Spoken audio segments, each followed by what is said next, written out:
So I want to call the February 27th meeting of the Special Committee on Bay Delta to order.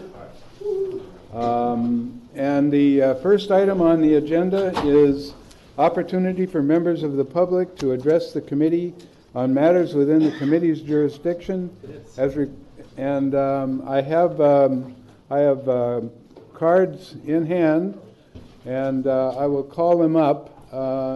But we also have anybody else who wants to speak can.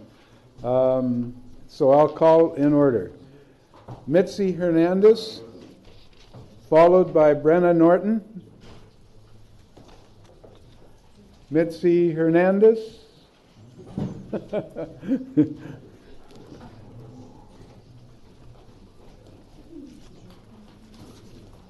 Hello, thank you for pronouncing my name correctly. I am Mitzi Hernandez, Volunteer and Outreach Coordinator with Los Angeles Waterkeeper. Thank you for this opportunity to speak. Our Executive Director, Bruce Resnick, had hoped to be here today, but he had a long-standing scheduling conflict. But he hopes to not have to come back or to any future workshops or hearings related to this ill-conceived idea for MWD to take on additional funding. So yes. As you know, Waterkeeper's past testimony, while recognizing that investment is needed to protect and restore the Bay Delta, LA has opposed the California water fix as it meets neither its purported goals. As envisioned, the project will actually make things worse for salmon and other endangered fish and wildlife, and it will not make LA more water secure as it does not actually create more water in the Sierras and the harsh face of climate change, or alleviate risks of disruptions of water from earthquake or other disasters. The tens of billions this project will cost would be better spent actually restoring the Delta and investing in local water supply options, such as needed investments in our crumbling water mains and conservation programs, stormwater and runoff collection, treatment and infiltration recharge projects, as well as turning our current water treatment plants into water purification and reclamation infrastructure. Collectively, these projects will require billions of dollars in investments. These will provide diverse local jobs and help us green local communities and truly enhance LA's water security. To paraphrase your general manager, this is a type of stepping up and doing the big things that this region truly needs. In past hearings, Waterkeeper joined a host of other environmental and community voices in urging this agency to not vote for a project that was speculative, a project that was neither fully defined nor fully funded. In fact, we all warned that other agencies would not want to invest in this project, leaving Southern California ratepayers on the hook for far more costs than was being proposed. After disregarding these valid concerns in voting to fund the project, fast forward a few short months, and other warnings are coming to pass. And this agency now seems to be embracing this worst case scenario. It's hard to judge whether this idea is more environmentally or economically damaging for our region and state. So while we disagree with MWD's past vote for financing this project that we thought was speculative 6 months ago, we urge the agency to not throw good money after bad by taking on more financial responsibility for a project that looks less certain than it did when you initially voted on it last year. Please end this discussion at this committee today. Thank you. Thank you. Brenna Norton, followed by Reverend Clarence Moore. I'd like to request that you keep your remarks to under 3 minutes. Good morning, Board of Directors. My name is Brenna Norton, Senior Organizer with Food and Water Watch. You know, I wish I was here today and you guys were pushing forward recycled water projects or working with water agencies on local and regional projects so we could actually work together and I could be up here today supporting something and working on true solutions. But unfortunately, we're back to this destructive tunnels project. As you know, Food and Water Watch didn't support MET moving forward with the twin tunnels last October because the project won't benefit Southern California residents. This project ignores the overwhelming scientific reality that we must reduce exports from the struggling Bay Delta, and it fails to accord for the overwhelming scientific evidence that climate change will reduce Sierra snowpack and make exports from the Delta even less reliable. The tunnels won't increase water reliability and won't guarantee water exports at the same level we have seen in the past.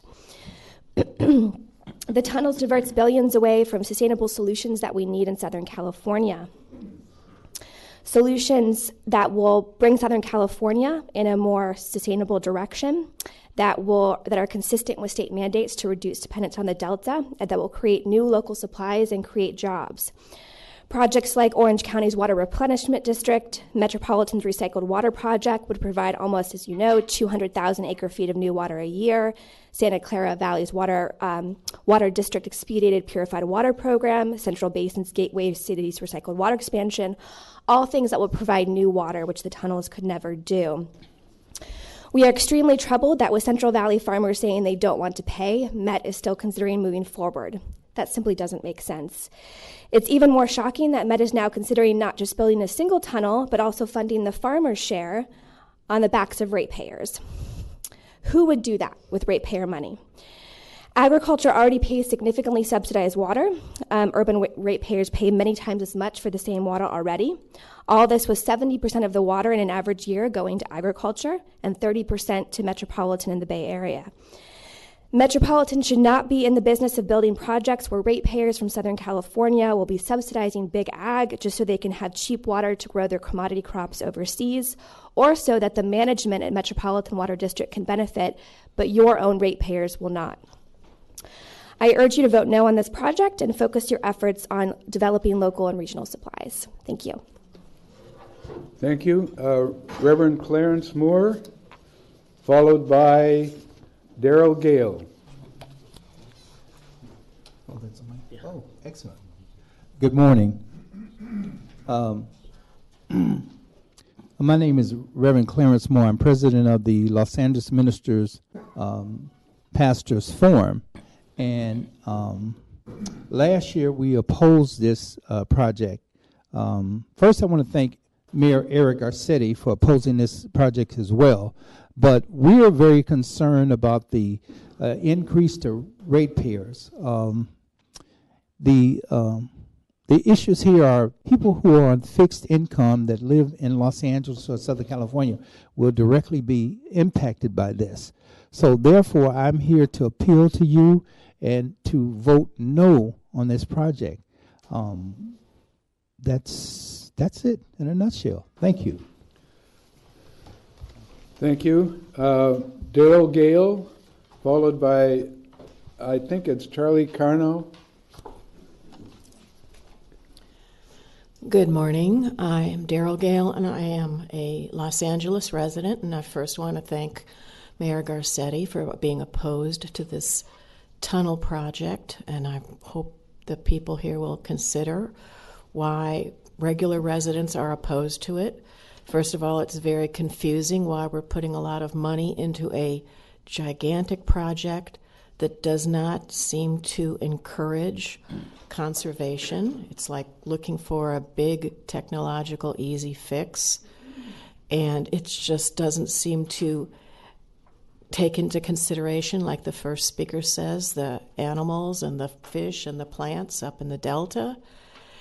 And it's, for most residents, overwhelmingly confusing, expensive mess. So I really hope you vote no on it. I don't understand why it keeps moving forward, and it looks like a very expensive boondoggle that will not help anybody. Thank you.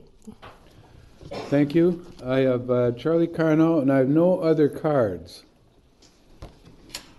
Good morning. My name is Charlie Carno, and I'm here representing the over 20,000 members of Unite Here Local 11, the Hospitality Workers Union in Los Angeles and Orange counties.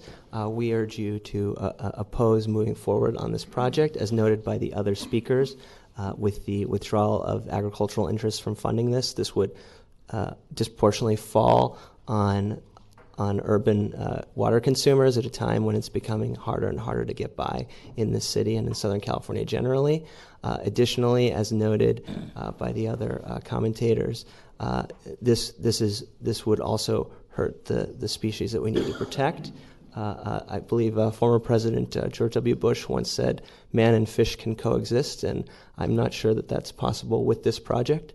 And I urge you to go back to the drawing board and focus on solutions that allow us to conserve water rather than a speculative project like this one. Thank you.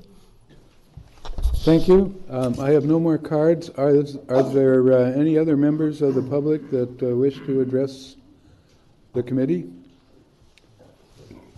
Seeing none, I'll go on to item 2, approval of the minutes of the meeting of the Special Committee on Bay Delta held January 23rd. We have a quorum. I do want, I'm sorry, oh, yeah. It's been moved, seconded.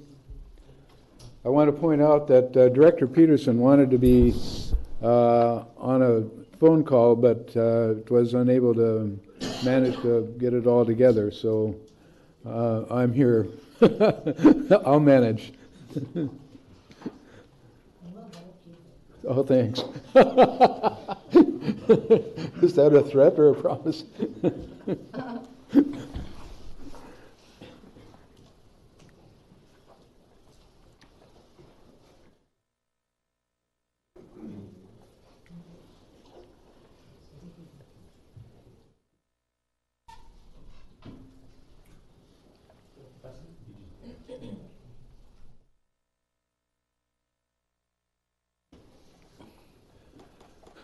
Minutes have been approved with one abstention.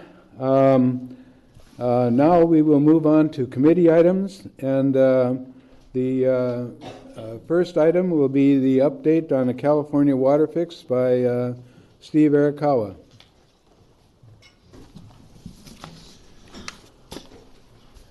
Thank you, Chairman Lefebvre and members of the committee. Today I'm going to give an update on Cal Water Fix, and it will cover the following topics.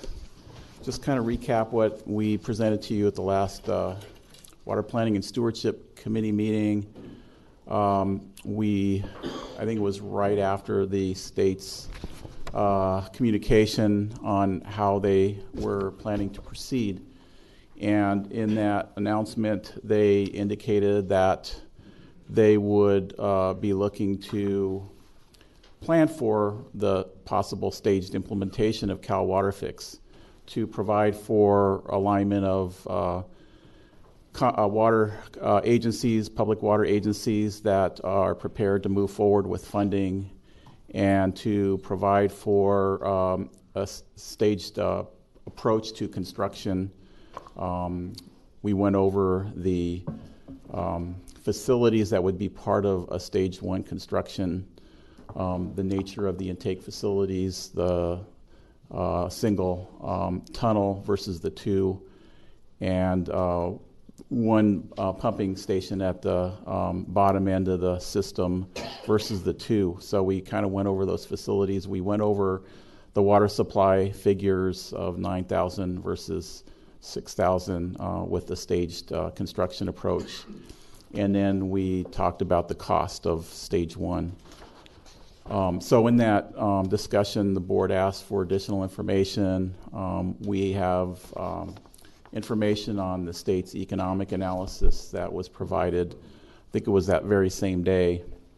Some additional modeling analysis that was not available during that meeting.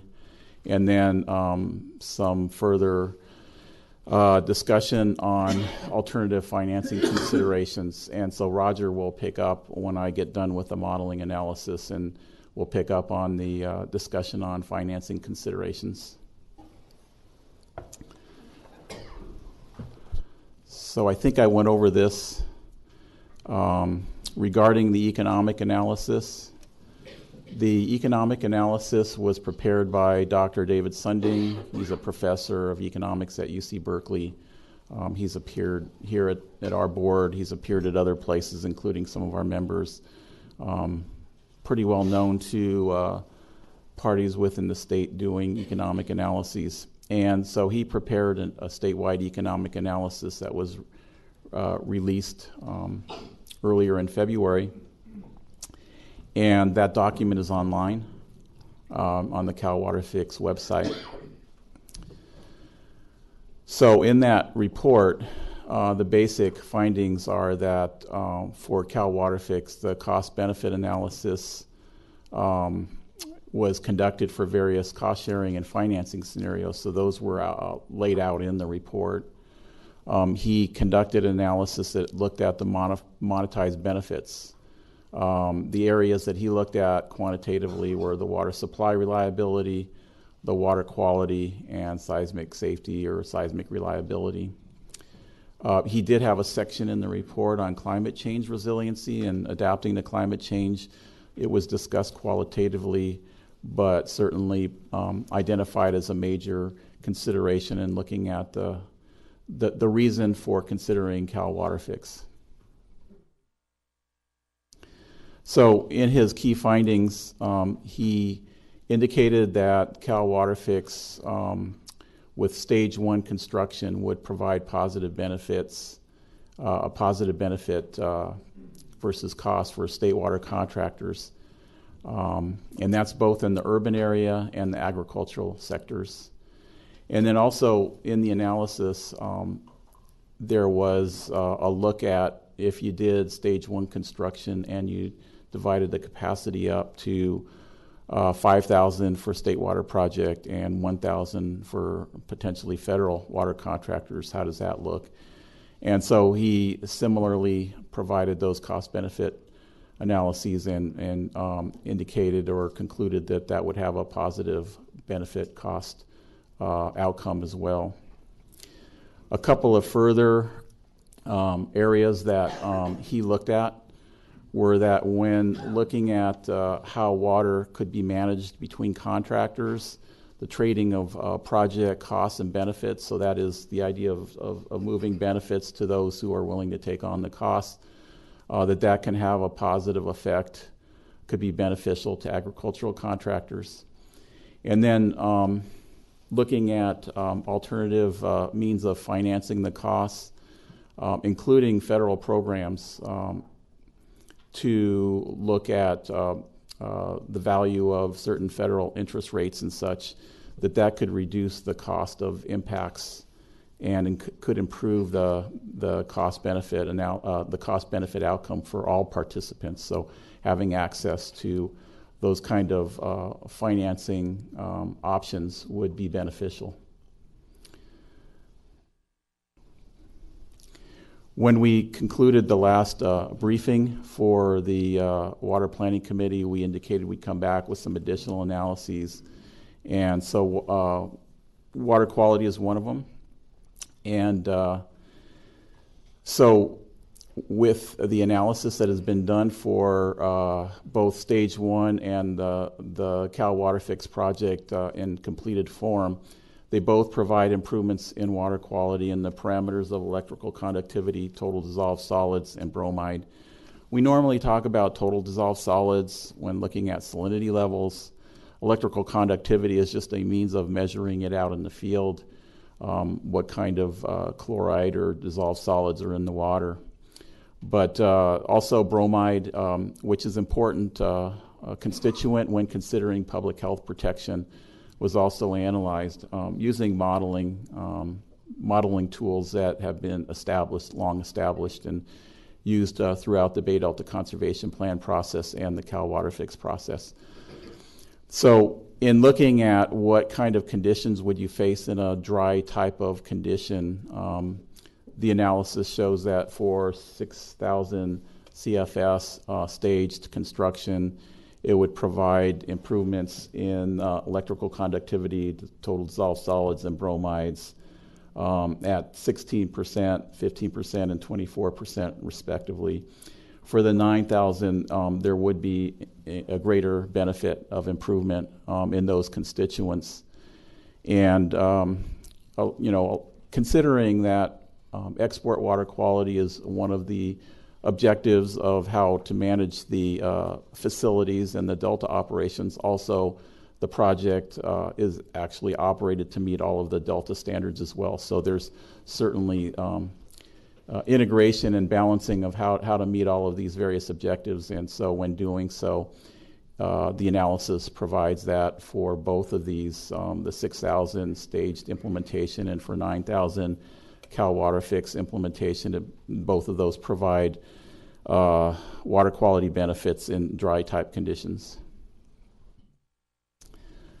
Also asked to look at what type of operational flexibility would be provided by the 6,000 CFS staged implementation when looking at storm flow capture.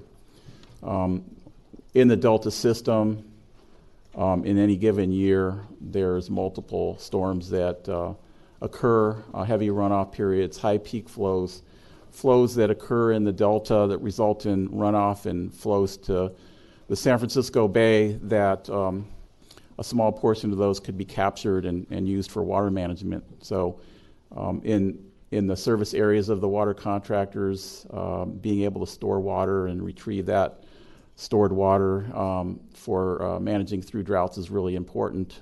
It's a key way that our service area has been able to manage through some cutbacks on the Colorado River earlier in the 2000s, and then also weathering through a couple drought periods. So when looking at an example that we've shown to you previously, the winter of 2012-2013, we superimposed what a 6,000 staged implementation of Cal Water Fix would provide. And it's about a 200,000 acre-foot reduction in capture compared to the Cal Water Fix at 9,000 CFS. So it still provides for the ability to capture these storm flows during periods when the peaks are coming through, but at a lesser amount of about 200,000 acre feet. We're continuing to look at different scenarios of this. This is kind of our preliminary look at it using a scenario that we've shown to you in the previous meetings, the winter of 2013. Similarly, we've shown you, so in managing water, improving the Delta water system for fish, for water supply, but also managing water in particular through water transfers. How does improving the capacity through the northern intakes provide for greater opportunities for water transfers from north of the Delta to south of the Delta? That is, voluntary type agreements reached with upstream parties to transfer water during certain conditions to allow for benefits of that supply in other parts of the state. And we showed you a frequency curve like this. The way to orient you on this is it's basically looking at a range of hydrologies from dry all the way to wet, and it's the historic period that's always used in the modeling. So it's the early 1900s, like from 1922 through 2002 or 2003, looking at a full range of those hydrologies, wet to dry, and then plotting up what type of capacity, not water supply, but capacity would be available to manage water transfers. So the blue line, the existing line, is the gold line at the bottom end of the chart. It's labeled existing. So the reason that the existing capacity to manage water transfers is much lower is because the system is limited to a great degree to help protect fish with export limits and such. And so there's very few windows to allow for, beyond the normal managing of state project and federal water project supplies, to manage for moving water transfer water. So having the intakes at the north end of the Delta would add to flexibility to be able to meet the requirements in the Delta for fish, but at the same time provide for windows of time to move transfer water. So the blue line shows the transfer capacity with 9,000 Cal Water Fix. The 6,000 shows the stage 1 construction scenario. So we normally look at like the median, the 50%, the midpoint there, because when you get to the drier portion of the hydrology conditions or scenarios, those are years when there's likely there's not very much water for water transfers. Usually it's pretty dry up in Northern California, and so the agricultural entities that might have water for transfer, they usually are pretty low themselves, so there's not a real opportunity. So this chart is just looking at capacity, but lots of capacity in dry years, but probably not water.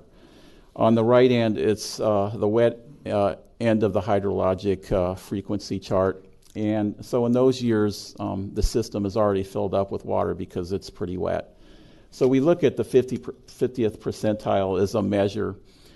And for entities like Metropolitan that have the ability to store and retrieve water, it provides opportunities to manage water in these kinds of years, these in-between years, maybe 40% to 60%.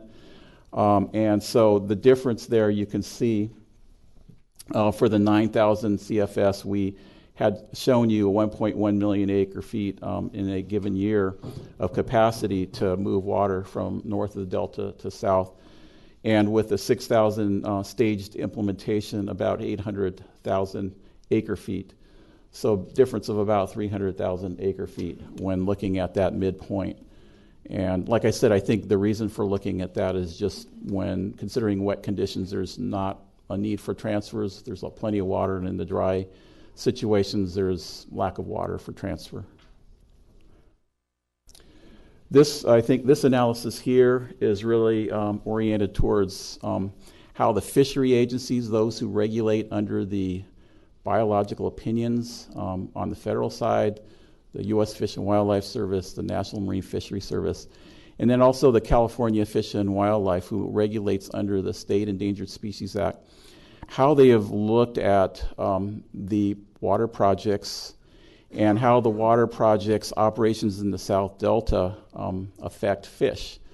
So in the discussions through BDCP, the Bay Delta Conservation Plan, all the way through Cal Water Fix, this idea of reversal of flow towards the export pumps has been a prominent discussion when talking about what should the operating criteria be. How do we protect fisheries?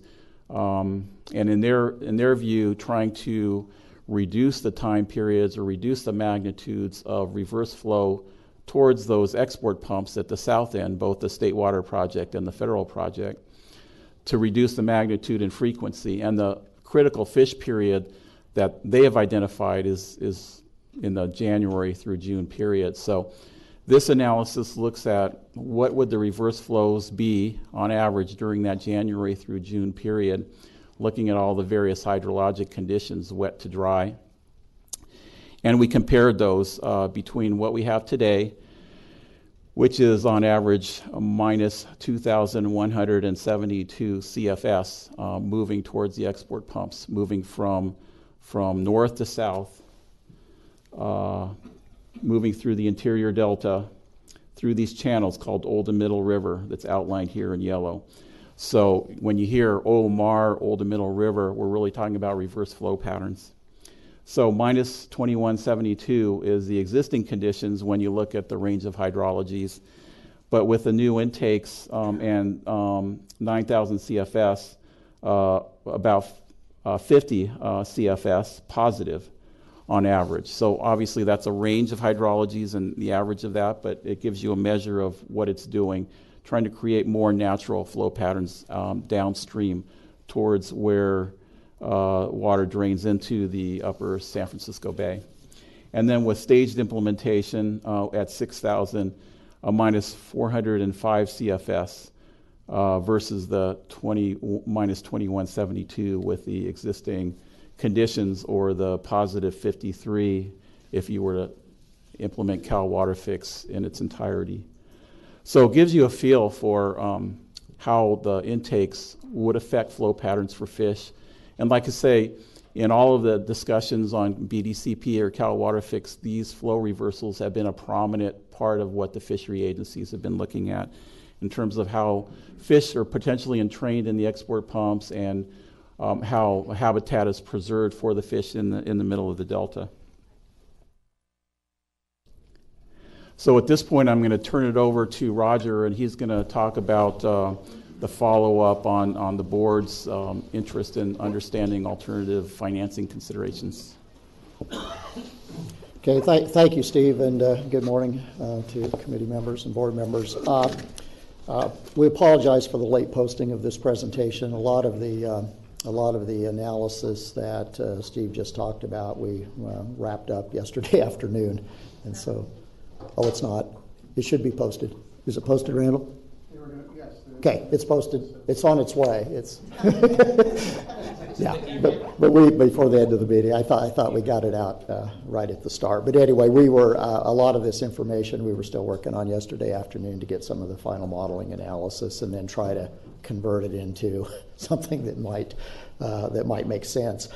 What I wanted to do is share some of the thoughts and considerations that we as staff have been thinking about based on the direction at the board meeting 2 weeks ago, to really look at what would be the issues and that we would need to deal with in the event that Metropolitan would step up and acquire the unsubscribed portion of the project beyond what the State Water Project is committed to. So we've been spending some time on those issues. That would mean that the approach would be we would look at what was committed to by the State Water Project, and then we would evaluate conditions for us to step up and essentially acquire and finance the balance of that.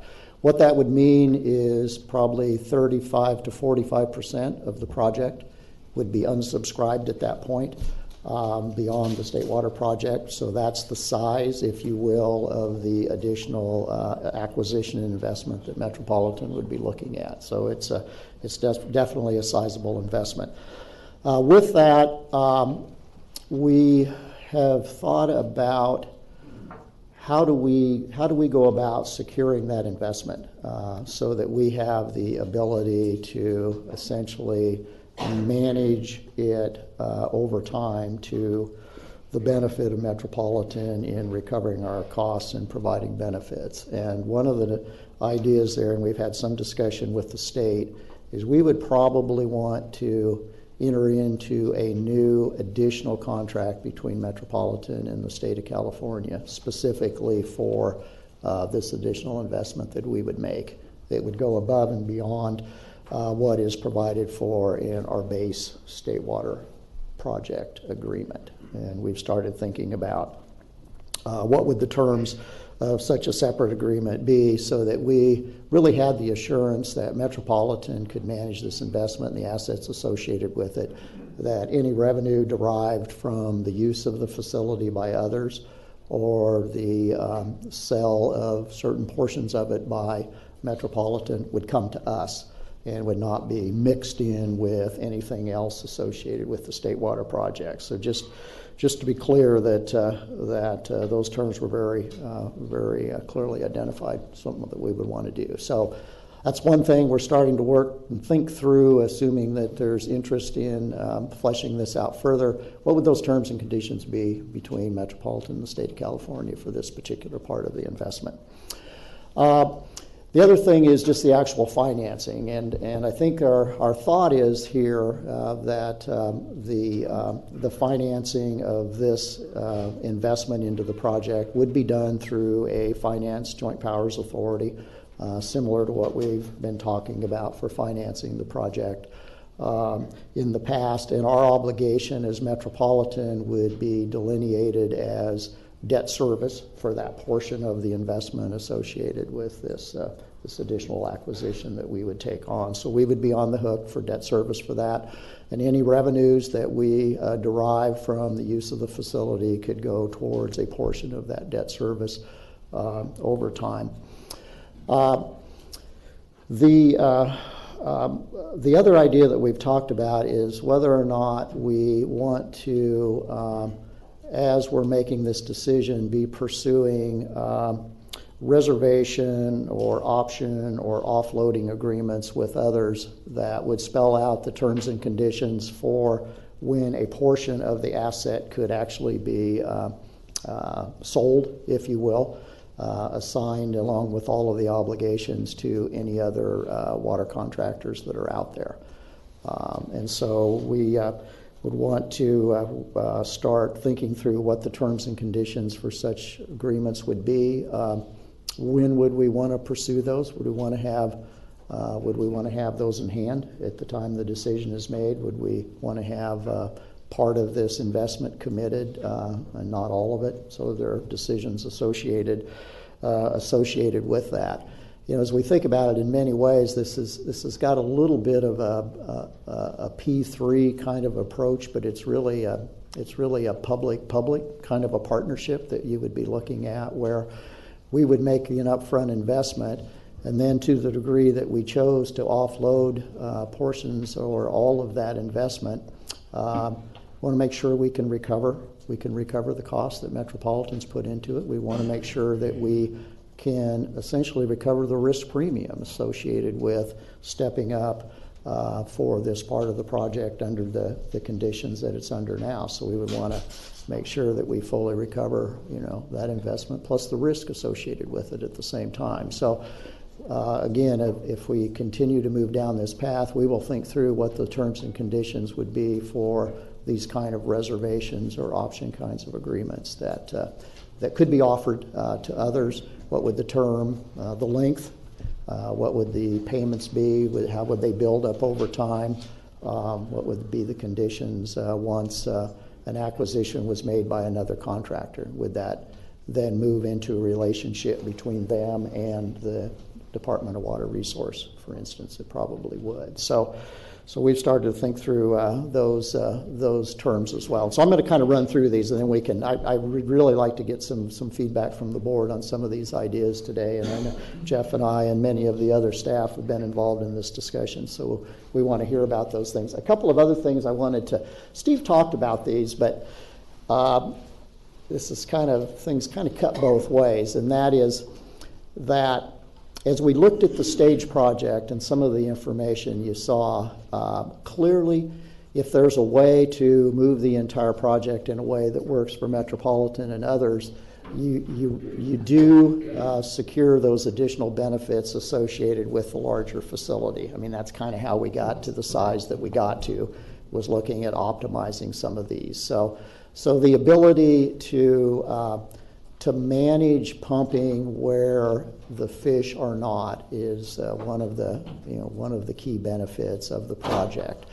And it really then, to the degree you can do that, you lay the foundation for major restoration in the delta, where you can then start matching flows with habitat restoration in the delta, because now you have the flexibility to manage flows in a way that works for the habitat, but also works for the water supplies associated with the project. So that's something that is there in a stage project, but it's much more significant, frankly, in the 9,000 CFS project. It's just part of it's part of the picture. And you, as you saw, our goal has always been to try to get to an average net zero on reverse flows in the delta. And as Steve showed you, there's kind of a crossover point in there where the 9,000 gets us slightly on the positive side.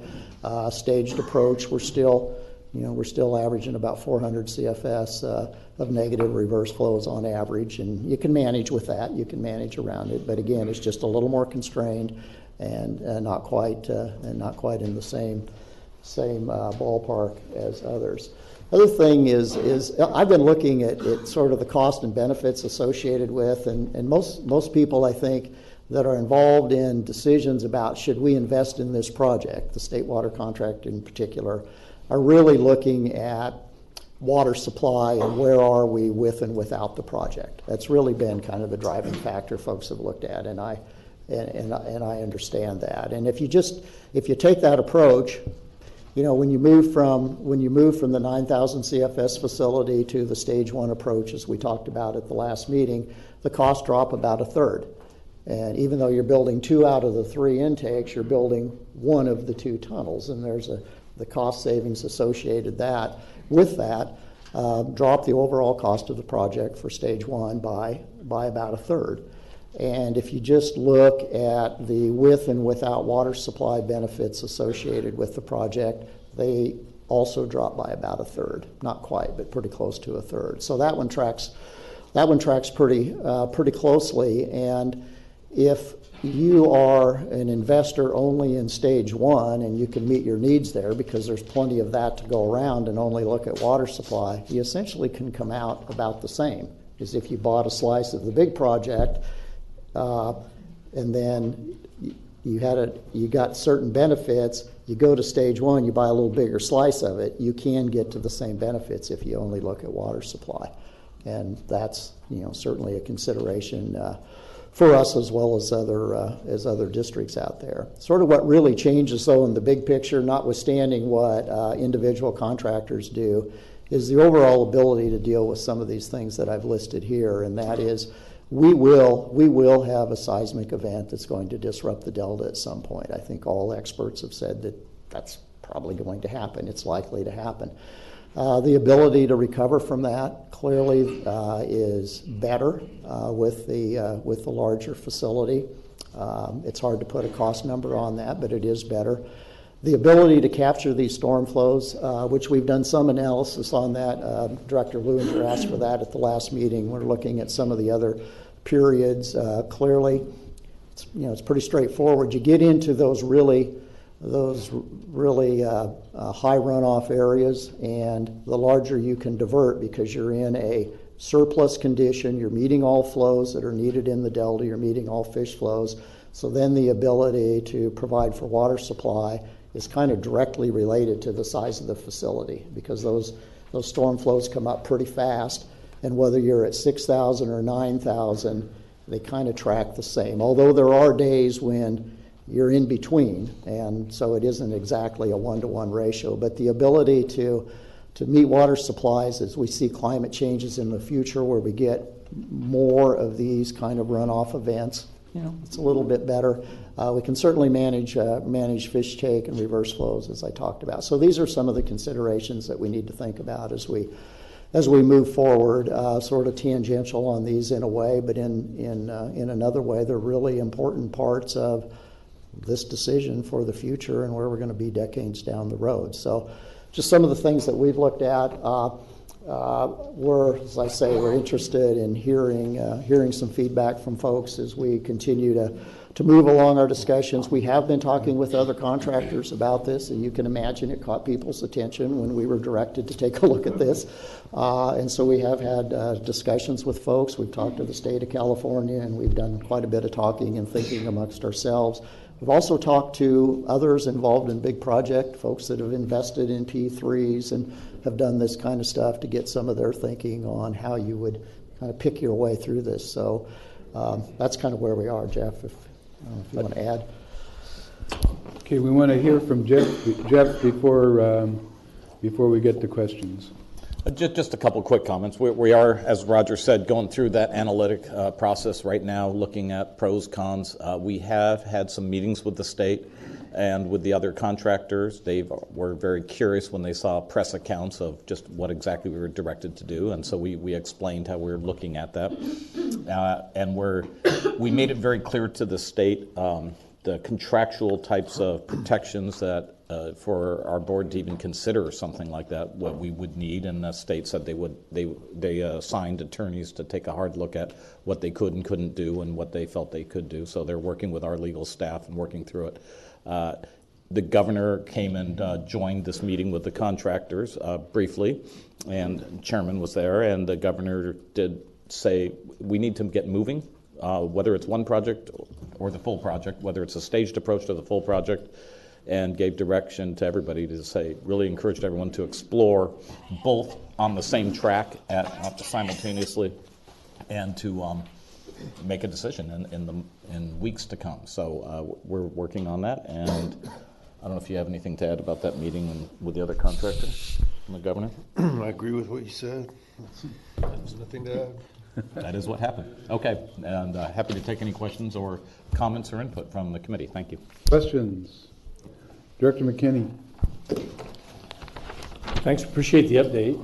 I was particularly had a question about where the governor's office was on that, so this is good to hear that they're engaged. I guess a question, it seems to me that probably the reverse flows issue may be really, really important down the road. And I'm curious, Roger, what you think the scenario looks like if we go to one tunnel and we continue to then have these reverse flows minus 405 average. and how that affects the ability of non-project participants to continue to pump from the South Delta, and how much conflict that probably creates for us? Well, I think that is a major consideration. I mean, in reality, that's what's been driving most of the biological opinion requirements and the restrictions in the biological opinions that are affecting water supply. One thing I do believe, and that is reverse flows will be restricted to whatever degree they need to by the fishery agencies to avoid jeopardy to these species. And absent a change in the way we're going, they're likely to get more restrictive over time. I mean, that's what we've seen. And so I think we should plan. I think we should plan to see tighter and tighter restrictions to mitigate these reverse flows. And to the degree your only option is to pump out of the South Delta, you're going to be where we are now. You're going to be restricted. Your water supplies are going to be significantly reduced in order to get there. So you don't. It gets to how much flexibility do you have to manage around that, because that's a requirement that we're going to have to meet. Right. So I understand that that's one of the components that's hard to put a number on, but it just seems like that's maybe really critically important. And I'm just curious, just to as an outgrowth of that, is there a path conceptually to an approach where we say, if we finance the entire project, or not, the remaining part of the project, so that the whole project can move forward, that will preclude project non-participants from continuing to divert from the way they do now? Does it mean everybody then has to play through the project? I think it means one of two things. You either are going to be limited. If you're not participating, then your right to divert is in the South Delta, and you'll get your share of that, and it will become less over time. To the degree you want to move water through the facility, then you're going to have to pay. And you're going to have to pay those that have invested in the facility. Those are the two choices that you have. I guess if I can have one last question, it's a little more general maybe. So we're talking about potentially a financing option, a contractual agreement with the state that's for the remaining 35 to 40% of the project that would be unsubscribed if the whole project were to move forward. And that means that for the original concept of metropolitan share, we would still be doing that the way we've been talking about doing it through our existing state contract. All that would just be normal, and this would be a completely separate deal just for that. In other words, we're not talking about a concept where we just buy more into the whole project through our existing contract and just let everybody deal with it that way. Yeah, I'd say separate but related. We have to understand how the two of them are related. But yes, our investment in the state water project portion of the project would be just as we've described. Is that because we want to be able to take the revenue and offload the benefits for the other part later? We don't think that we might ever need that water ourselves? Probably. Yeah. Probably. Yeah, I mean, that's the decision. I would say that's what we would need to decide. But our thought is that certainly most of it we would be planning to offload to others and recover our cost and our risk, et cetera. Thank you. Director Pesquet. Oh, I have a number of questions. So I don't know if you want me to go through all of them. Pick the most important and start and stop. We'll have more than one round. One of my questions was around the financing and this optionality for the 35 to 45%. So I don't understand it, and I listened to what you said, and I still don't understand it. Want me to take a crack? I do. So you have the CVP portion. Let's say it's 45% of the project, and let's say it's completely unsubscribed, and we financed and built it all. There are ways in what we're buying, what we would own is capacity, not water. So those contractors would either be restricted and limited to the South Delta and get less water, or they may wish to move the water through the tunnels and get more water, in which case they would have to reimburse Metropolitan. They would, in effect, be wheeling through our facility and have to pay us back. That's one approach. The other approach is down the road, when they see more certainty and they see more likelihood of doing this, that rather than continue to pay us year in, year out, they just may want to opt in and buy a chunk of capacity, own it for themselves. They have expressed potential willingness to enter into option contracts at the outset and pay us for that right to have an option to opt in down the road. And we would have to explore just exactly, does that make sense for us, how much we would get for it? Does locking in that option make sense for Metropolitan? And so then that gets to my next question, and I tried to listen carefully when you were talking about this new contract with the state and maybe some of the water contractors and developing the terms and conditions.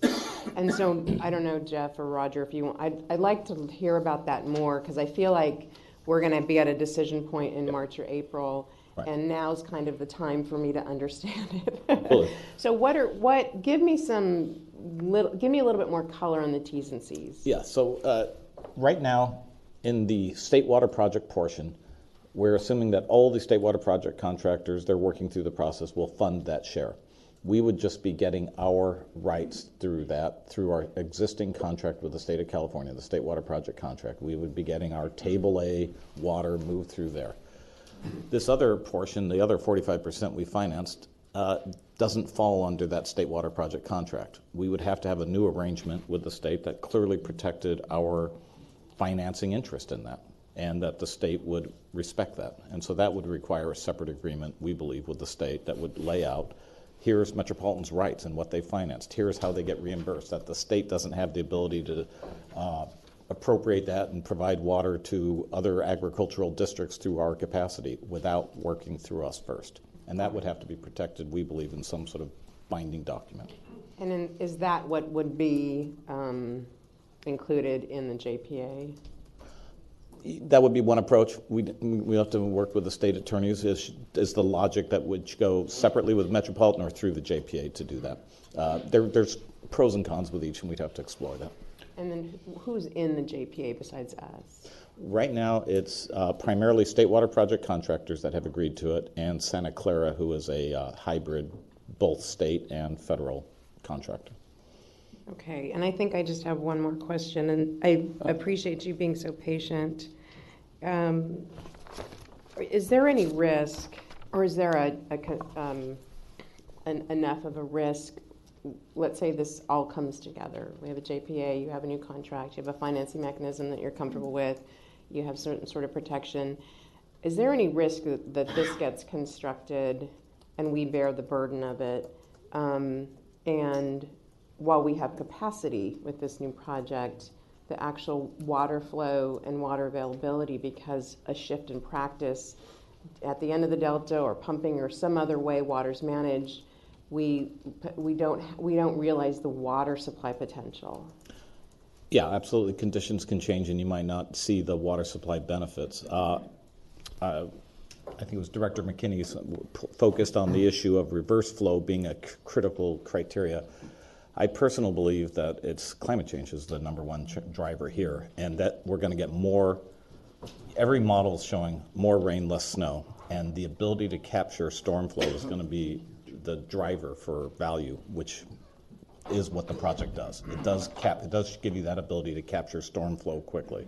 That is, to my mind, the number one driver to take a hard look at building something larger rather than smaller at this time. Director Steiner. Thank you, Mr. Chairman. I also have several questions, and at some point I'll go back into the queue.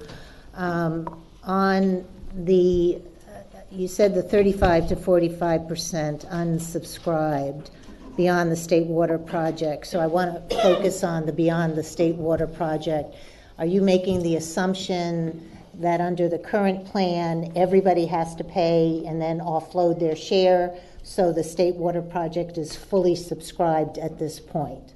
So the 35 to 45% is strictly then the CVP. Yes. And the ones that don't have to pay anything. I mean, the groups that don't have to do anything. And is that about $11 billion? Would that be right?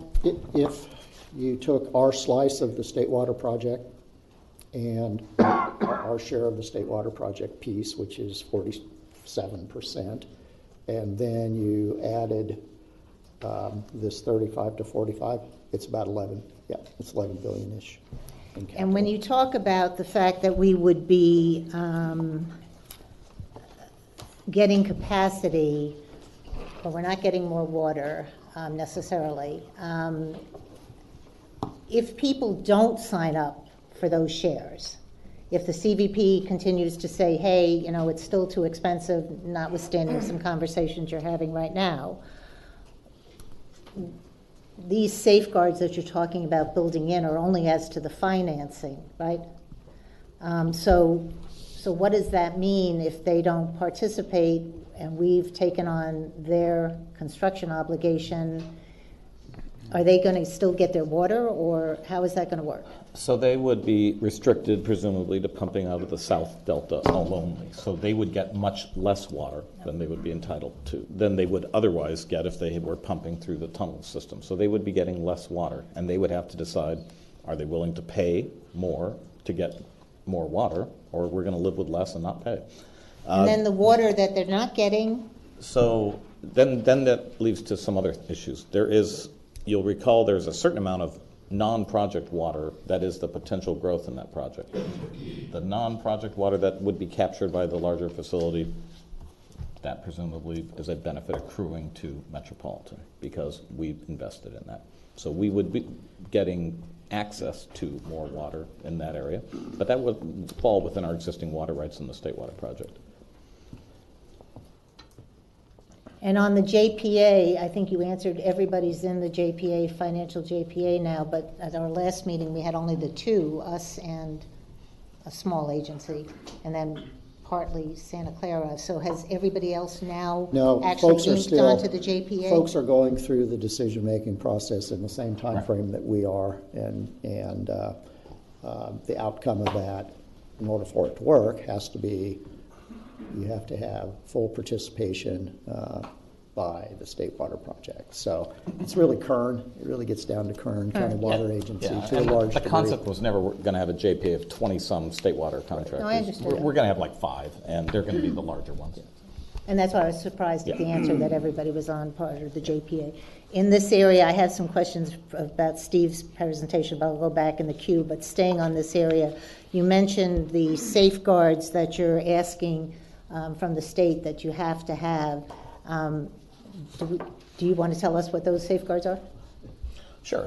They would be essentially the contractual ability to manage that portion that we financed. And so that should Metropolitan wish to offload, sell, so to speak, that capacity to Westlands, to Friant, to whoever that has decided we need to invest in this project, that we get to set the terms and conditions. The state doesn't get to come in and say, we've decided this is a fair price, Metropolitan. No, it would be our choice, what we would do, when we would do it. If we chose to keep that capacity because we found it was incredibly valuable for us, that would be our choice as well. If we were allowing parties to wheel water through our capacity, that we would set the terms and conditions. The DWR wouldn't say, this is what we deem as the appropriate price. Obviously, we'd have to make it legally defensible, but it would be our calculation, our decision on when, where, how, and how we would do that. And if the state said, no, we want to really control that, I would come back and say, I don't think this makes any sense for us at all. We would have to my mind, at a minimum, have that protections for this to make sense for us to do that. I will ask to go back in the queue. I have questions on some of Steve's presentation, so would you please put me back in the queue? Okay, I have, I think just one more committee member. Oh, 2 more. 2 more. Director Pressman and then Director Beard. Thank you. Got it. So I had 2 areas I'd love to see in the analysis approach. One that concerns me is, what if we gave a party and nobody came? And that is, we do this, and the CVP contractors do not come to the table, and we have this financial obligation. How would we handle that? And so I'd like to see that analysis done. We'll do that. And secondly, although I totally agree with you, Mr. Keidlinger, about the state giving us all sorts of protections. I'm not sure how you analyze this, but when politics gets in, protections disappear quickly. And so if the CVP contractors are without water and we're the source and they don't want to pay our price, or it's financially they're incapable of it, that's going to be an issue, or it could be an issue. I don't know how one analyzes that, but if you could, I'd appreciate the effort. We'll take a look at both those, and I just want to say, obviously we're not going to answer every single question to your satisfaction today. To my mind, we're getting a lot of input of things we're going to bring back and analyze. Just on the last point, talking briefly, Director Atwater brought it up when he asked us to take a look at this. Metropolitan had negotiated for, within California's 4.4 million acre feet, we negotiated to get 1.25 million acre feet of water rights within our 4.4. And that's what our premise was on what we were going to build our aqueduct. Negotiations became hard with our agricultural friends, and they got the best of that, and Metropolitan only got 550,000 acre feet of water within California's 4.4. The board was faced with a decision then, should we build a 550,000 capacity aqueduct or build the full plan? And we built the full plan. People have tried to have their own version of how they would move water through that aqueduct, but we've prevailed in our view how to charge for it, how to manage it, and we have kept a full aqueduct for 70-some years, roughly full, because a lot of things we didn't foresee in the 1930s came true. The capacity has become incredibly valuable. So that's the analysis we'd have to look at. Understand politics change over time, but owning the infrastructure has also proven very valuable as well. We'll take a look at that. Director Beard. Thank you, Chair. Would there be an option time for a Central Valley party to buy into this, or is that part of the negotiations?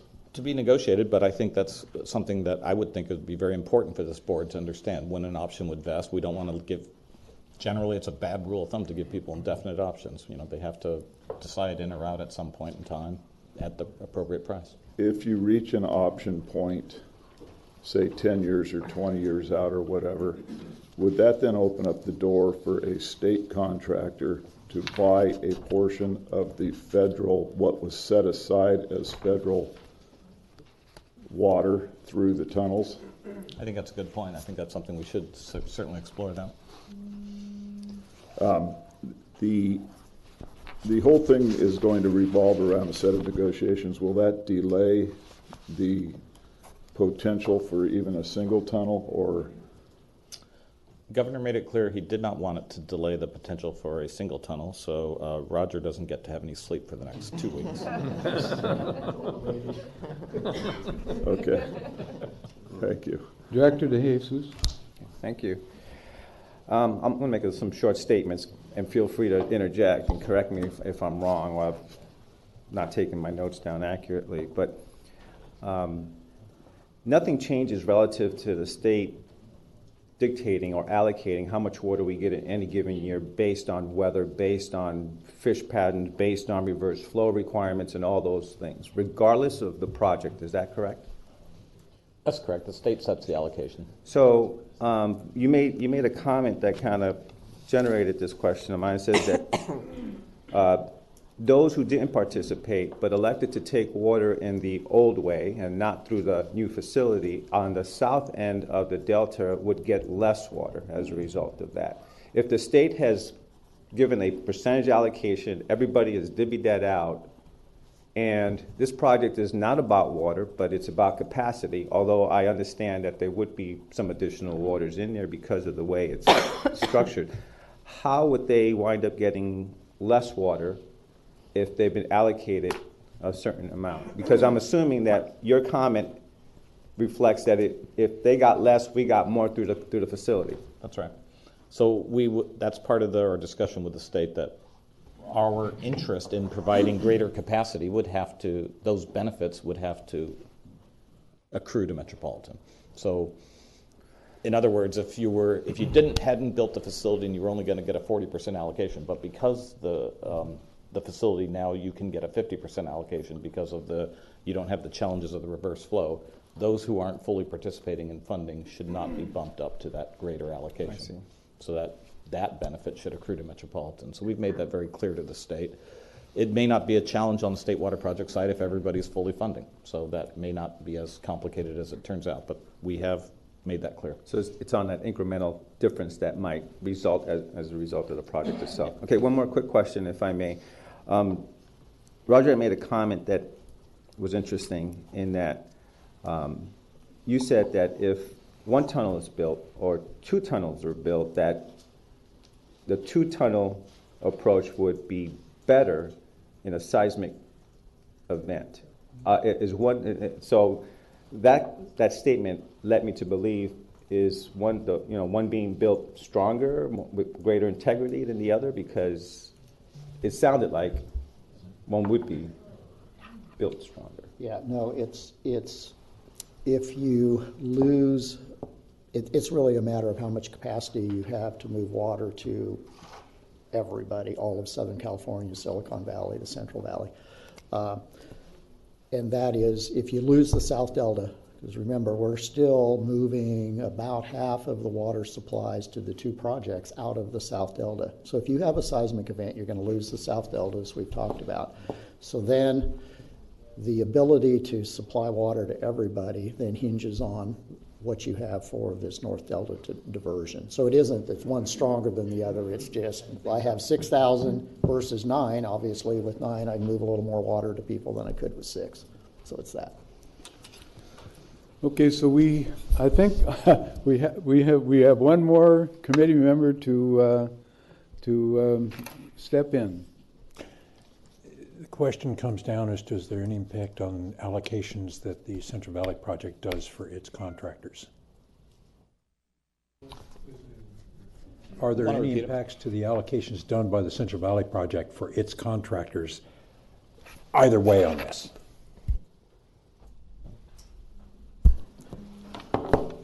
So that depends.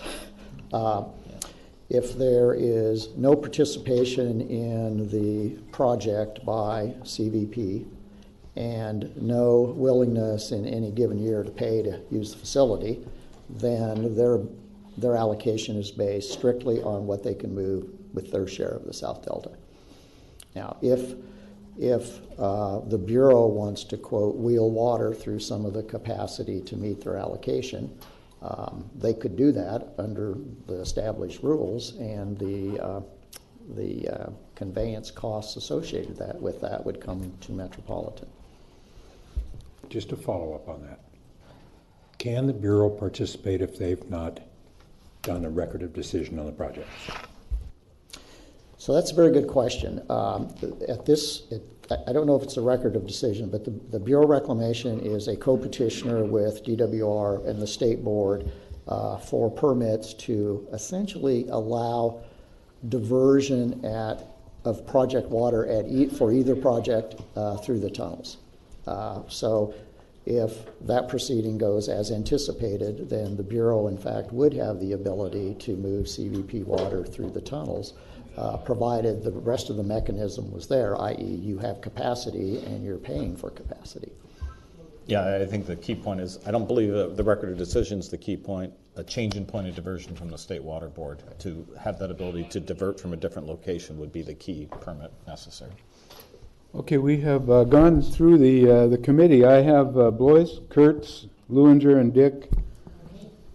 Well, you got to come back. Bold. Okay, I have one more. Let's go with Director Boyd. Thank you, Vice Chair. Thanks for the opportunity to speak. I want to thank staff for taking to heart the advice we asked you or directed you to do 2 weeks ago, which is to come back with us after studying and come back with some different possibilities and numbers. You've done an excellent job of doing that, and I really, really appreciate that having been done.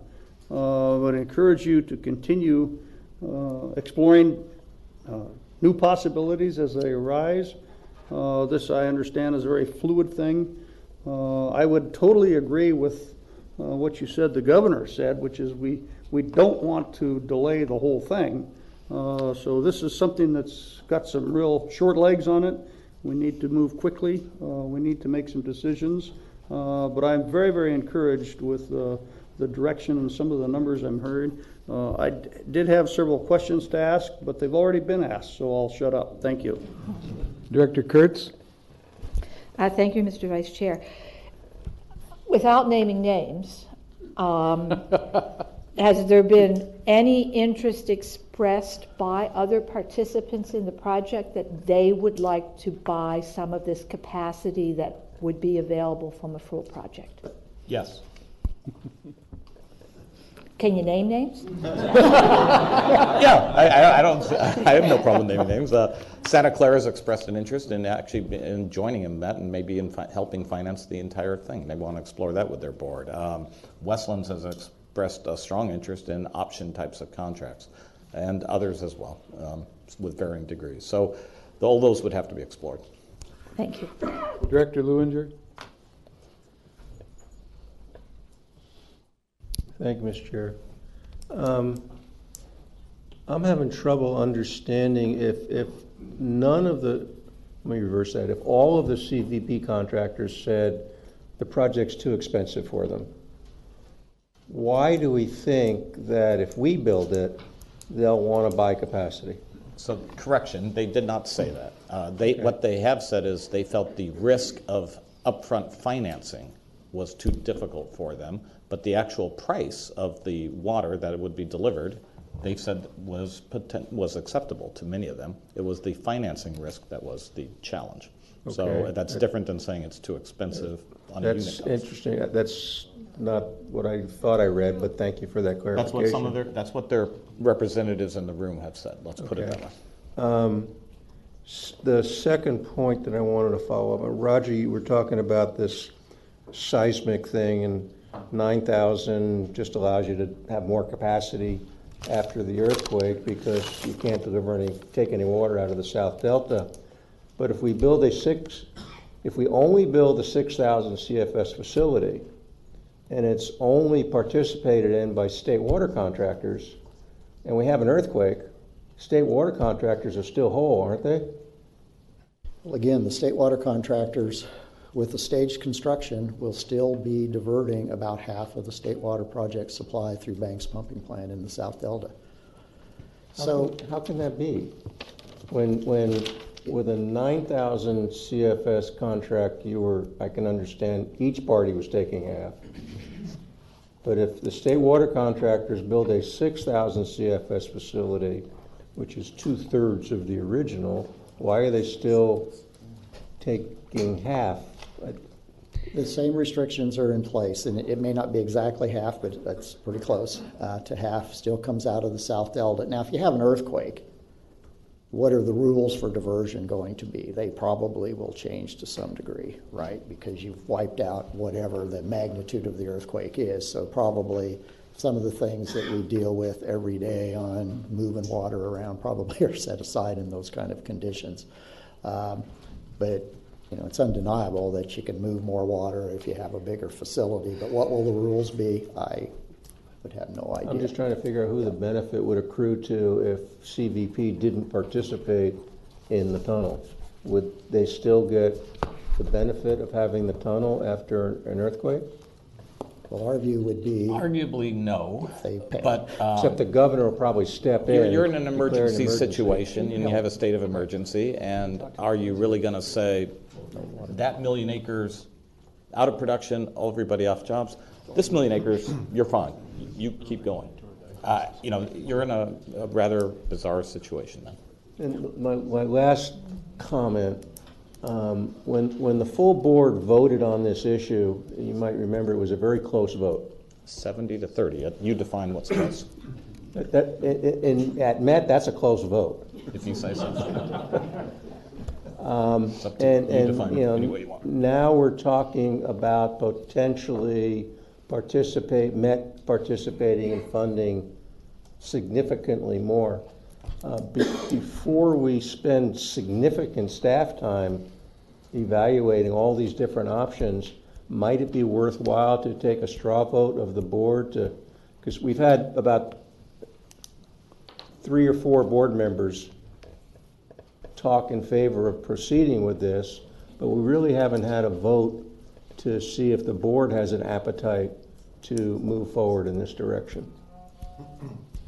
How do you make that decision, even if it's a straw vote, if you don't have the information? I mean, we've spent over 10 years and significant money, and at this point to say, well, let's not look at it anymore, let's do a straw vote, I don't think that's appropriate at all. Several board members said, let's look at the whole thing. That's what we're doing.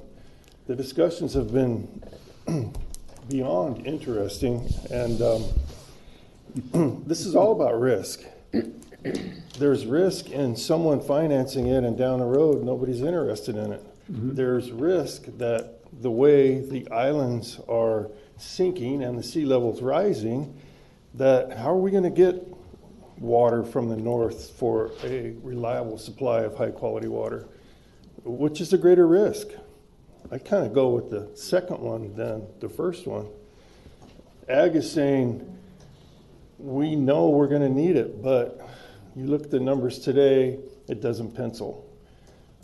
It's not our responsibility to keep them in business, although from my perspective, I like to eat and I think it's important. I asked the question with Sigma in place, even though a lot of people say it's too long of a process, how or when is that going to affect agriculture? And the immediate response was, now, there is already ground that won't be planted because of Sigma. That doesn't count. Well, I mean, it's related to exports. So, you know, when Jeff talks about Colorado River Aqueduct was built for twice the capacity of what we knew we had on that river, and today, can you imagine where we'd be without it? And then you start thinking about that watershed's got its issues as well. Boy, this is a project that makes a lot of sense. Do we impose the financing on our ratepayers? I don't know. I need to see what it looks like, and I need to see what that option is going to cost for somebody else to have the ability to come in further down the road. And until I know all of that, I'm not ready to even have a straw vote. Thank you, Mr. Chairman. Director Dick. Thank you, Director Fay. I agree with much of what our chairman just mentioned. The truth is, for many of these farmers, they are enterprise individuals, and they have the right to charge more for vegetables or whatever, and hopefully they can in order to recover the cost. But the questions I have, sir, and I wish to make sure that we get it in the report that we get. I can't express, I don't believe, the disappointment I have in the leadership out of Sacramento. Now they want to be in a hurry. We've spent a decade, $250 million, and now they want to be in a hurry. We've waited for their leadership, which they promised us, and now they want us to catch up. I think that there's a very strong feeling in many people, you know, I wish there was some way I could tell you just to go to heck in a handbasket. But we've got to take care of the people we represent, and I think we do have to hurry. But we don't need to go into these waters where there's a situation where you don't dive into a creek until you know whether you're on rocks or not. And that's what we're trying to do here. So as a result of that, I would ask that with the survey and the study and the numbers that we receive, I'd like to have as cast iron an agreement as possible on anything we might sell as far as the right to transfer water. I sat here next to my friend that I respect very much. And I know that in an organization the size of MET and an organization the size of the ones we'll do business with, there'll be people that won't agree with whatever we get with, whatever we agree with. I don't want to be tied up in court on moving water to help somebody else. So we need protections. Can we get them legislatively? Can we get a formula that goes into this and becomes part and parcel of this? What is the best way to protect us? We need to look at that. And I would also like for us to make sure, as we talk about the groundwater pumping restrictions that are going to be coming into place for the farmers moving forward, we need to protect ourselves against them saying no now and yes later, because we may be forced by political pressures, as was mentioned, to work that way, and that's fine. But we just need to know what we're getting into. it's important that we know what we're voting on when we vote, because I think we're going to be voting on this in a very near perspective. Thank you, sir. Director Dake. Thank you. I'd just like to repeat my question from the Water Planning and Stewardship Committee regarding the action this board took on October 10th on Board Letter 8-4 that describes the CEQA determination for option 1. Metropolitan is the responsible agency under CEQA. Consider the lead agency's certified final EIR, blah, blah, blah. So we won't have a certified final EIR if we're asked to vote on this next month. And I'd like to ask, what is our strategy for taking a vote on this before that's in place? Thank you. Sure. Answering that question, Director Dake. First off, if we're talking about the 9,000 CFS option, and that's fundamentally the same project, we're just talking about a difference in financial institutional arrangement. So that, in that respect, the prior board action in October would have covered us for CEQA. And then if we're talking about the staged approach, we're still working through that with the state to make sure that we're all in alignment. But in essence, when the state issued the announcement on the staged approach, they noted that there would be, or they did not anticipate any new significant impacts associated with that.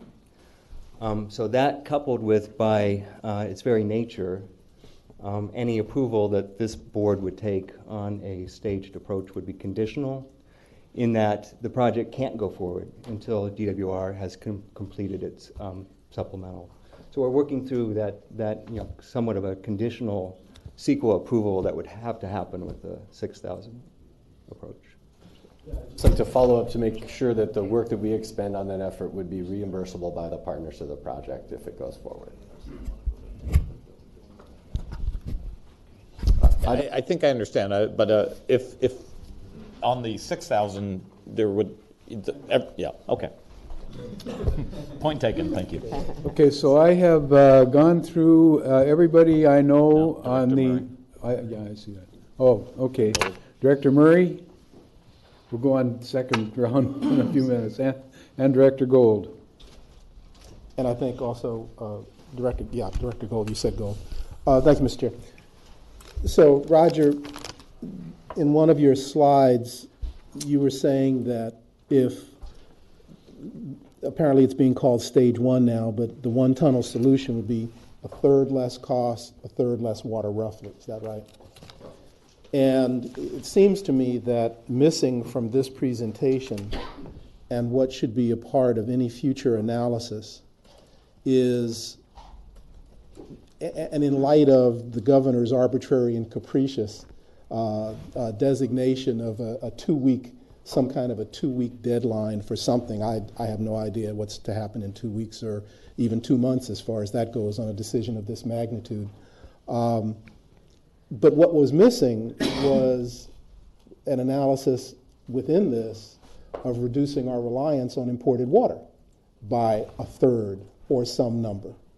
Because if you say that this project in its either form would result in a certain amount of water, there's capacity and then there's water, but are getting a certain amount of water, but in the meantime, which by the way, as reflected, as I said at a prior meeting, in our current budget proposal that I guess we'll be discussing further a little later today, I don't see the same kind of urgency in our proposed budget that the governor apparently sees in moving this forward with respect to conservation.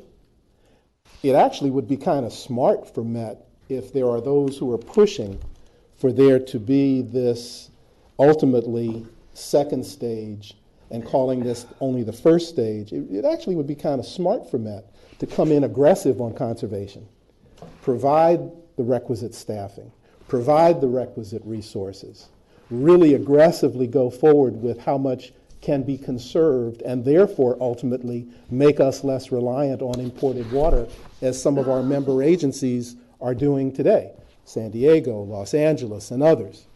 So I think any analysis without our having included within it what we can save through conservation and developing new sources of water, recycled water, et cetera, is really an incomplete analysis.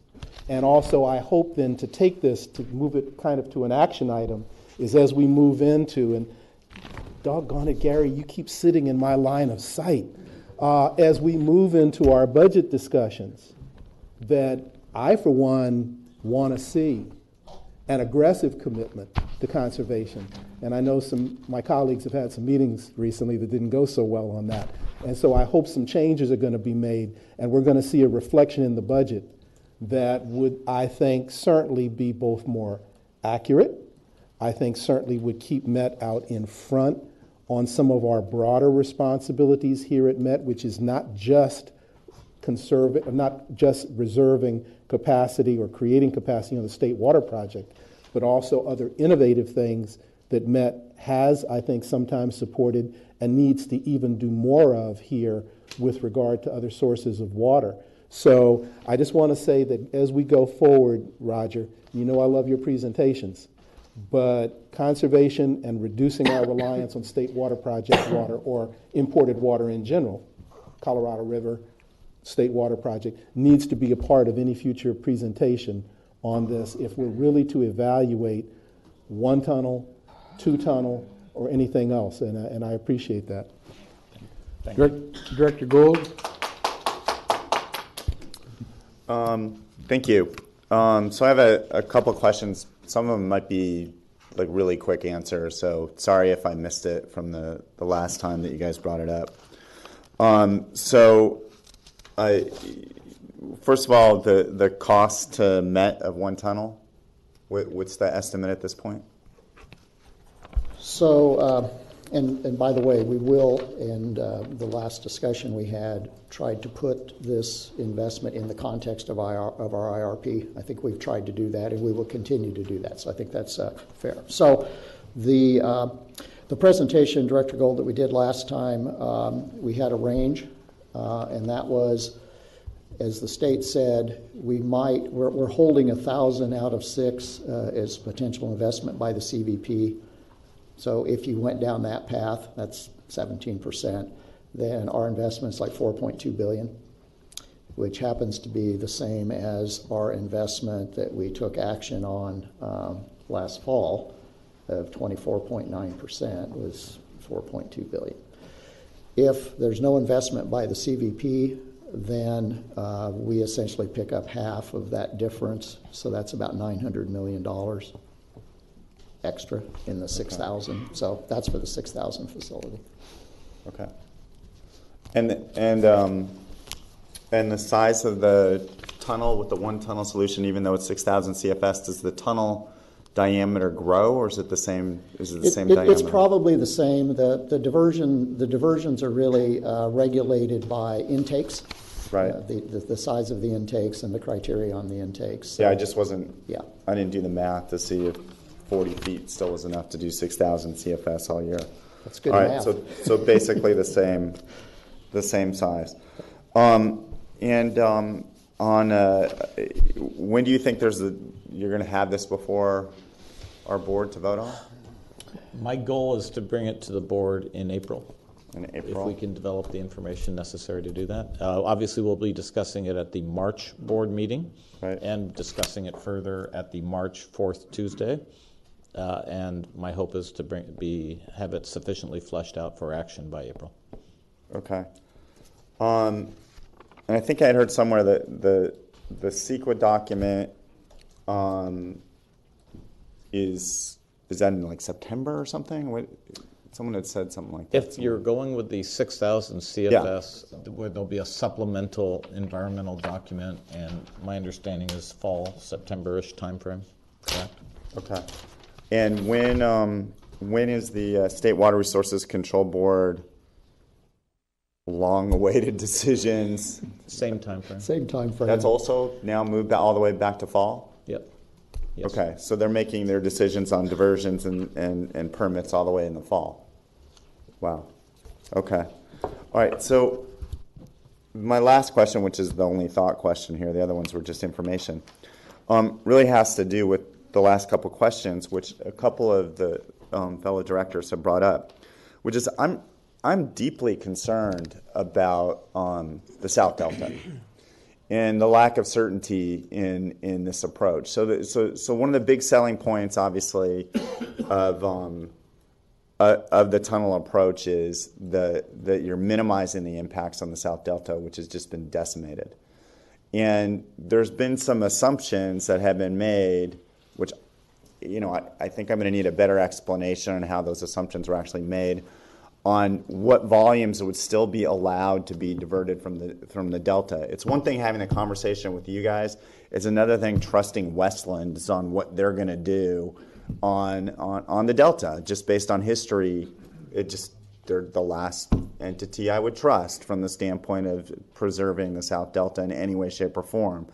And so my concern is, I get the reliability argument very, very well, right? You're going to get cleaner water from upstream, less susceptibility to sea level rise, so you're going to keep your salinity in check.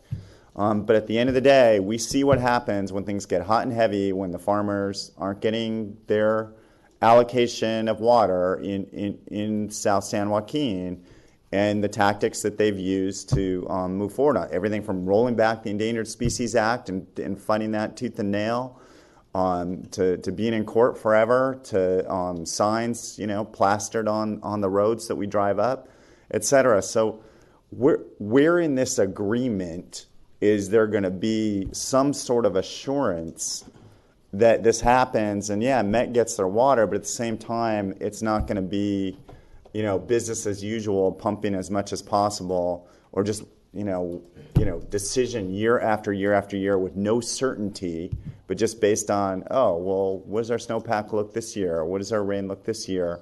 And then all this complete uncertainty on what we actually do in the Delta with the political vulnerability. That's the one thing that I have to admit, when someone asked, when you asked me at the very beginning, okay, I couldn't support a 2-tunnel decision, but I potentially could support a 1-tunnel solution. I have to admit, didn't think it would be 6,000 CFS. I thought we were going to be talking 3,000, 4,500. But to me, that big area was still what's going to happen in the South Delta. And the fact you're even assuming there's still going to be reverse flows with the 1-tunnel solution, it just scares the hell out of me. So I'd love to get a little bit more information on this, not just opinion, but it would be good to start here with that dialogue. We'll do that. It's really a function of biological opinions and what the agencies have said, so we'll provide some of that analysis. Okay, and will there also be a similar chart to what you guys provided before? I thought that was very valuable on what percentage of the Sacramento River you'd be allowed to divert under various different conditions. Yes. Obviously with 6,000, that's a different table than it was before with 9. So that would be also a helpful thing to have. Good. All right.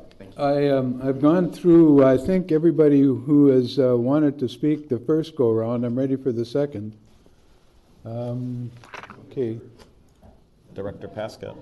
Well, I think Director Steiner had her arm up first. I want to come back to an answer that you gave on the South Delta, and that those state water project agencies that didn't want to participate would have to take the risk of getting whatever they're going to get from the South. And putting that back in context of they have to pay for their share or somebody has to pick up their share. If Met were the party picking up their portion of the share, so Kern stays at their percentage they are now, doesn't want to go any higher, that would be on top of the $11 billion, because you were assuming the state water project, each person was paying their full share, correct? That would be correct if there are any side arrangements. I think on the state water project, if you go down that path, which we're on, there will not be any south of Delta state water project diverters that aren't in the project. So thus you don't have to say, oh, you can't divert there. In fact, part of the arrangement would be you can, but here's what you get. Can we put up slide 6, please? Also on Santa Clara, as I recall their board meeting, they were the ones that first were sort of adamant about the 1-tunnel. So they're now changing their mind? I wouldn't say that. They just said they're willing to explore it, which, to be fair, is all I've said that's all we've transmitted to the administration, that our board is willing to look at these and explore them. No commitments have been made by anybody, including Santa Clara, but they've said they'd be willing to explore it as well. Right. In looking at this key findings and conclusions, the first bullet has the federal contractors when using a portion of the project capacity. Is that the 1,000 of the 6,000 that we're referring to there? All right. And then on the second bullet point, could you re-explain what that means, trading of project costs and benefits Similar would be to somehow beneficial to, are you talking about CVP or you're talking about our Bay Delta agricultural contractors? the state water project contractors, that we've been talking about the water management actions and water transfers and the ability to allow for management of costs and supplies between contractors amongst the state project contractors. If that kind of transfer opportunity was available, that helps. And when we talk about transfer, we're talking about part of their allocation, not just the 51EA, I always get the letter wrong, water, which would be cheaper water, obviously, for them to keep and us to pay for more expensive water. So I actually don't think that's the correct characterization, because all marginal water costs exactly the same. There isn't, you pay your capital and then you pay the same cost for all water. But the analysis would be you would have to have the water management actions where there would be a block of water associated with that you're paying for, and it would presumably come out of the Table A entitlement. Thank you, Mr. Chairman. Director Pascat? Thank you. I have two questions, and I think Mark asked a portion of it, and then more of a statement now that I've had an opportunity to listen to the dialogue. So, Jeff, as you're thinking, and I know it's a lot to think through because it's such a big shift in the project size and the allocation of risk and financing, but as you're thinking through this on behalf of MET, are you also going to try to think through operational protocols? We're talking a lot about everything else, and Mark talked about sort of when it's built and how it's operated, and it's something that weighs heavily on me, that how are we as an agency going to use this opportunity to ensure that the operation of this project is going to be in the best interest of habitat and habitat restoration? And is that part of what you are negotiating on behalf of us? We are definitely giving that a lot of hard thinking, and I think you've touched on one of the most challenging aspects of this. The 9,000 CFS facility was designed to maximize benefits for environmental purposes, to really sync up well with Cal Eco Restore, and to preserve the current operational partnership that you have between the State Water Project and the Central Valley Project that works through what they call, you've seen presentations on the Consolidated Operating Agreement and how the biological opinions work. When you have one project shifting to changing its point of diversion, another project, Central Valley Project, staying primarily in the South Delta, a lot of the existing it doesn't really necessarily work for what we've designed for Cal Eco Restore. We're definitely eroding benefits. You saw that in Roger's presentation. It provides real challenges to how the COA, the Consolidated Operating Agreement, would work. And it also, to my mind, it puts us, what I think Director Gold touched on, it puts the two projects now in competition instead of in partnership in how to sync their operations. And now you would have Central Valley Project people saying, no, we need to maximize South Delta. We need to politicize that issue as much as we can. Right. We're saying, that's not appropriate because we're the ones who've made the investment to do the more environmentally friendly investment. And how we would work that with the state and federal projects at odds with each other, trying to work these out in the state and federal legislatures, is challenging. So we are giving our best thought to looking at those rules, and I know the state and federal regulating agencies are doing the same as we're doing this. And so the other, thank you. And I'm assuming you're going to come back as you sort through that and present to this board before April what you think is the best path forward for the operations. Okay. So the other area I have is on protecting our rights going forward if we actually do vote to support taking the position that we're considering today. And I think, sorry, Director, I called you Dr. Dick. Director Dick actually articulated maybe a lot of what we're feeling. I understand there's a sense of urgency at the state level and from the governor, but this is a colossal shift for us to consider this. And it's hard to sort through this. And we can't be in the room with you, all of us, to really understand what you're going to negotiate to protect our rights if we decide to take this on financially. But what I would say is, representing one of the largest members within your agency that will bear the burden of the cost going forward, do everything you can do with these new terms and conditions to increase our access for potentially more volumes and to protect the investment with these terms and conditions. Because as we've seen with other commodity crises in the past, even with political pressure from different parts of the state, ag and others, if you negotiate a durable contract with terms and conditions that protect our ratepayers, many times that is really what trumps everything else. Even if you have legislation or something else, those contracts are what is looked at. That's what happened during the energy crisis. Yep. And I think that's probably the most important thing you can do for us. So that would be my request to you as you sort through this. Thank you. So I've gone through almost everybody on the second round. Director Lewinger? Just a couple quick comments. On the Sundin report, I know in the past, a couple of years ago, we had Dr. Sundin come in and make a presentation on his report. Are we planning on doing that on his most recent report? I was not, frankly. I don't think it changed anything. He's consistently said in every single report that the benefits to the urban sector remain strong, and nothing's changed for us.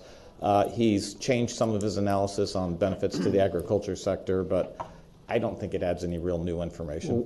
I thought one of the major changes he made was he increased his time frame from a 50-year look to a 100-year look to make this pencil, and I see that as significant. I was hoping we could maybe either our staff could come back and give us a presentation or have him come in and give us a presentation. But going from 50 years to 100 years is a big deal. To my mind, it's, all right, to be fair, I'll be happy to write something up. To my mind, it's sort of an asterisk in this issue. I mean, the real issues are looking at what does a fleshed out 9,000 CFS net heavy investment look like? What does a 6,000? And I have limited time to get all that information for you. I appreciate that. And I would talk to the chairman. Maybe a special workshop is really appropriate and spending 3-4 hours. And when we get that information. My last comment, Jeff, I think it's very cogent of you to point out the concern that if CVP does not participate, that the state project and the CBP contract are going to be competing in the future.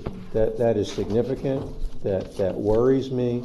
I can foresee potential litigation between the two organizations. How dare you build a project that reduces my ability to take water from the Delta? That's brief number one. And that's real. That is very real. And hopefully you'll be coming back and talking to us about those risks. Thank you. Do we have any other second go-around directors? Okay, going for three. Third go-arounds? Mr. Chairman here wants a second. Great discussion, and we unfortunately have some long agendas on other meetings too, but I did want to announce that we have some technical issues in the boardroom. Lunch will still be in the executive dining room, but exec committee will be next door. So probably a quarter after we'll start that. Okay, there are no follow-up items, no future agenda items. We're adjourned.